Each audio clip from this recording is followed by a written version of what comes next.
Well, I'm recording this on a Tuesday morning. It is January the 31st, last day of January. And this is a Tuesday morning, fairly early. It's around 8 a.m. And I have not eaten since Sunday evening. Mondays often are a 36-hour fast for me, or at least part of it. So Monday's the day I don't eat. Eat a meal Sunday evening fairly early, between 6:30 or 7 or so. Don't eat it all Monday, except for maybe a couple of mugs of coffee. And then Tuesday morning, I'll eat again.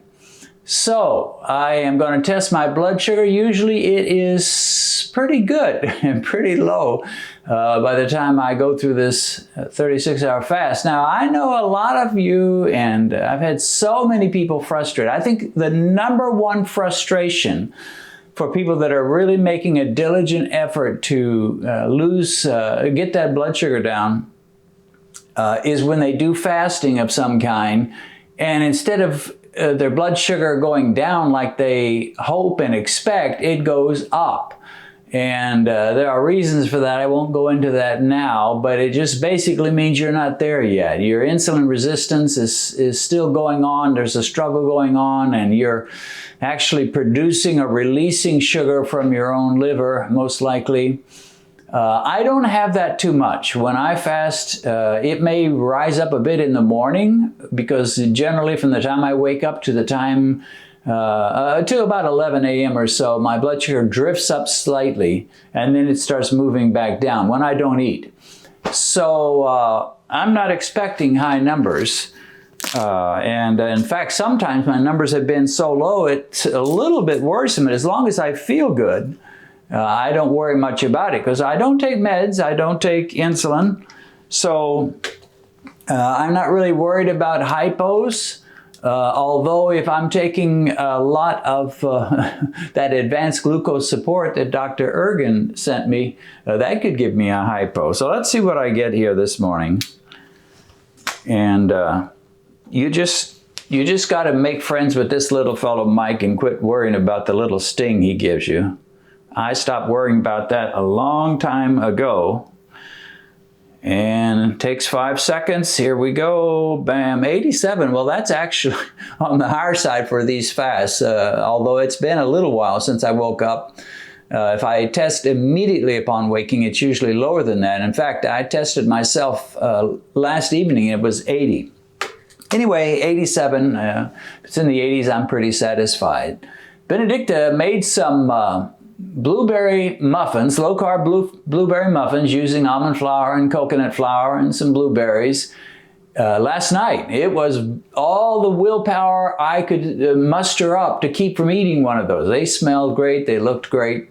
Well, I get to have one this morning along with a couple of eggs, so I'm going to enjoy my breakfast. And so far, so good. This is what I do. This little bathroom, it's our second bathroom, our upstairs bathroom. And this is where I normally do my blood sugar testing, and you might call this my lab. Well, I'm feeling good. I had a great breakfast, and I had 2 fried eggs, 2 sausages, and a blueberry muffin, one of Benedicta's famous blueberry muffins. Now, I have to say I actually didn't eat those 2 sausages. I only had 1. You'd think after going through a 36-hour fast, I would be ravenous, but I wasn't. I find that it doesn't take much to fill me up. So it was actually 2 eggs and 1 sausage, and then the blueberry muffin. Had a nice mug of coffee, and I am good until lunch. As I often say, I don't normally eat breakfast at all, apart from a cup of bulletproof coffee, but in this case, coming off that fast, I did. I weighed myself this morning. I usually drop about 1.5 pounds to 2 pounds after a fast like that, and I was at around 163, so that's low for me, which I don't mind. I really would prefer. I know many of you that are thin, you're saying, man, how do I keep from losing weight on a keto diet or a low-carb diet? And for some of you, it is a problem, especially in those early stages, and it was for me as well. I got down to the 150s, and I look really skinny and really bad, in my opinion. But after a while, and I started figuring out what I could eat, and that's not a problem for me anymore. I tend to fight to stay under 170. And I'm 5 feet 10 inches tall, so 170, I guess, would normally be about right. But I find that the less I weigh, the easier it is to control my glucose levels. So I do better at 165 as an average than I would at 170. So I watch the scale pretty closely. I know some people say, don't even worry about the scale, just eat low carb and you'll be fine. And for some that works. But for me, I watch the scale, and it wasn't long ago, just a few weeks ago, that I went over 170. I was at like 172, 173. And I was disgusted, but I've lost some weight since then, and so that's good. And I try to make about 165 my norm. After the meal, we watched the news. Benedict and I did for a while, and then we had a Bible study, which we put into a podcast. So if you're not listening to our podcast while you're driving or exercising or doing whatever, you can, if you know anything about podcasts, you can find it. It's called Discover the Word with Den and Ben. So we studied a little bit from the book of Titus, and then we finished that, and I tested my blood sugar actually in the middle of the podcast. We had to pause everything, and I tested because I wanted the 1 hour and 20 minute mark, which that's when I test now to see my peaks. And at 1 hour and 20 minutes, I was at 91. So I went from 87 when I tested earlier in the morning before eating to 91 an hour and 20 minutes after eating. So essentially no rise at all, or very little. And that's what you want. It's a wonderful thing when you start waking up below 100, you eat a meal and you're still below 100. I mean, to me, that's the gold standard for beating diabetes. Staying under 100 most of the time. Sometimes on a special holiday or family gathering, you may allow yourself to get over 100, 110, 120, 125. For me, 130 is about the max. But normally with most meals, I find I can do it. And think about it. I had 2 eggs, I had a blueberry muffin, I had 1 sausage, I had a full mug of coffee. And after all that, the time when I should be hitting my glucose peak, I was at 91. So that's fantastic. And that's what I want to do. And I know if you're waking up at 225, you can't possibly be at 91 after a meal. But you can get there, my friend. Almost all of you can get there one way or the other. So the gold standard is to try to keep your glucose under 100. I know if you do millimoles, it's going to be different. You can look that up. But basically to keep yourself in line.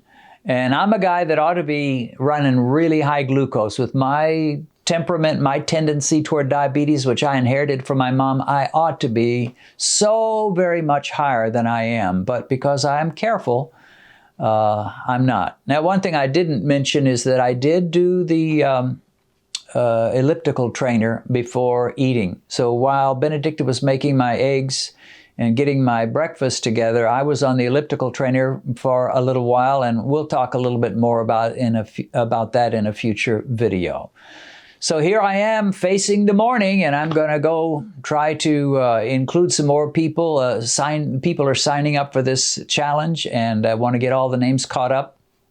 And then got a lot of stuff to do. I've got to clear my inbox. I'm so busy making videos, I can hardly get to my inbox, but every couple of weeks, and then I try to clear it all out. So sometimes if you're expecting an email from me and I haven't sent it, it may be because it's been a week or 2 since I've cleared my inbox, but I intend to try to do that today as well.